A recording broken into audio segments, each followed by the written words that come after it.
Hello everybody les amis, salut c'est Sébastien sur Actualia en YouTube et www.actualia.fr. Alors aujourd'hui sur la chaîne d'info multimédia on va parler de Firefox, l'évolution emblématique du logo de Firefox. Il n'y a pas si longtemps que ça je vous avais parlé de la mascotte de Linux avec tout le monde, beaucoup de gens croyaient que c'était un pingouin et en fait c'est pas un pingouin, c'était un manchot. Et je vous ai expliqué que ça fait quand même une différence. Et bien aujourd'hui, on va parler du logo de Firefox. Le logo de Firefox, le navigateur web bien aimé, est devenu un emblème instantanément reconnaissable pour les utilisateurs d'Internet du monde entier. L'histoire derrière ce logo est un voyage fascinant à travers la conception, la symbolique et l'évolution de la marque Firefox. Depuis ses humbles débuts jusqu'à sa transformation en une icône moderne et dynamique, le logo de Firefox incarne non seulement l'évolution de la technologie, mais aussi la puissance de la conception graphique dans la culture numérique contemporaine. Ses origines. Le navigateur Firefox a été lancé en 2002 par Mozilla Corporation, une organisation à but non lucratif, dédié à la promotion de l'ouverture, de l'innovation et de la sécurité sur le web. Son nom Firefox est inspiré du nom anglais du panda roux, également connu sous le nom de renard de feu en chinois. C'est cette association avec le renard de feu qui a servi de point de départ à la conception du logo. Et c'est pour ça que beaucoup de gens même j'ai vu ça sur des sites d'informatique et tout, qui disent que c'est un renard, le logo de Firefox, et non, c'est un panda roux. Le premier logo de Firefox a été créé par l'artiste Stephen Desroches, et il mettait en avant un renard stylisé doté d'une file d'attente enflammée représentant l'idée de la rapidité, de chaleur et d'innovation. Ce premier logo a rapidement conquis les utilisateurs et a joué un rôle dans la construction de l'identité visuelle de Firefox. L'évolution. Au fil des années, le logo de Firefox a suivi plusieurs modifications pour s'adapter aux tendances en matière de design et aux évolutions de la technologie. Et c'est en 2013 que le logo a été modernisé avec un style plus épuré et une apparence plus professionnelle. Cependant, l'une des évolutions les plus significatives du logo est survenue en 2017 lorsque Mozilla a introduit un nouveau design appelé Quantum. Ce design a apporté des changements majeurs au logo, notamment en mettant davantage l'accent sur le renard stylisé, en simplifiant la palette de couleurs. Le renard est devenu plus dynamique et plus élégant, reflétant ainsi dans l'engagement continu de Firefox envers la rapidité, la sécurité et l'innovation.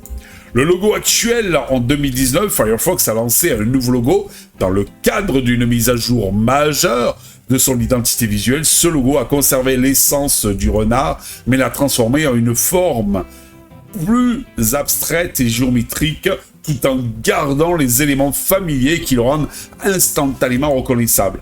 En fait, au départ, c'était un panda roux. Et après, petit à petit, eh bien, puisque donc dans la Chine, les pandas roux, on les appelle des renards de feu. Donc c'est là où ça a donné ce fameux renard. Mais à l'origine, c'était un panda roux. Le logo de Mr. Firefox. Donc, les couleurs ont été fusionnées pour donner à l'heure actuelle une sensation plus moderne et cohérente sur différentes plateformes. Ce logo repensé incarne les valeurs fondamentales de Firefox, la vitesse, la sécurité, la personnalisation et l'ouverture. Il symbolise également l'engagement de Firefox envers l'accessibilité et la diversité en offrant des variantes du logo qui représentent différentes identités de genre et de culture. En conclusion de tout ça, eh bien le logo de Firefox est bien plus qu'un simple icône, c'est un symbole de l'évolution technologique, de l'innovation et de la créativité dans le monde numérique. Tout au long de son histoire, le logo a su capturer l'essence de ce que représente Firefox en tant que navigateur web, tout en évoluant pour rester pertinent et attrayant pour les utilisateurs contemporains. Alors sachant que, moi je me rappelle à une époque où IE, vous voyez par là, Internet Explorer de chez monsieur Microsoft, était une catastrophe extrême. Une catastrophe, je vous dis, et là Firefox a pris des parts de marché. Mozilla est monté en flèche. Puis après, monsieur Microsoft s'est dit, bon, on va arrêter les conneries, et ils ont sorti Edge, Microsoft Edge, qui lui, basé sur un moteur de Chrome très rapide, a su surplanter donc monsieur Firefox en même temps que Chrome, qui est arrivé compatible avec tout, plus compatible avec les normes donc de navigateur que monsieur Firefox, qui s'était un petit peu assis sur ses lauriers, faut dire ce qui est, et donc eh bien les parts de Firefox sont retombées. Voilà, tout simplement. L'histoire du logo, donc, pour revenir à nos moutons, de Firefox, est une leçon sur la manière dont la conception graphique peut transcender le simple aspect visuel et devenir un reflet de l'identité de la mission d'une entreprise. Alors que le logo continue d'évoluer, il continue à jouer un rôle central dans la narration visuelle de l'histoire en constante évolution de Mr.